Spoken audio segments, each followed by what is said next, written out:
In this video, I'll show you how you can check how much playtime you have in a specific Roblox game. Now, when you go to roblox.com, after that you want to head over to RoPro, it's a Chrome extension, and you want to add it to your Roblox. Don't worry, it has 2 million users and it's completely safe. Now then what you want to do is reload your Roblox page, and you should see something that says your most played, and it's going to ask you to verify your user. Now what you want to do is press verify user, and then it will open up down here, and you want to click on the in-game.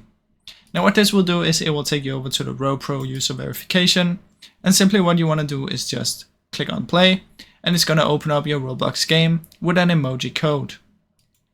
Now after you've done that, you should be verified and you can see your most played. Now if you go into a game right here, let's use this one, and you click on it, you will be able to see right here, played for 0 minutes. So basically you can check how long you played this game for when you have this enabled.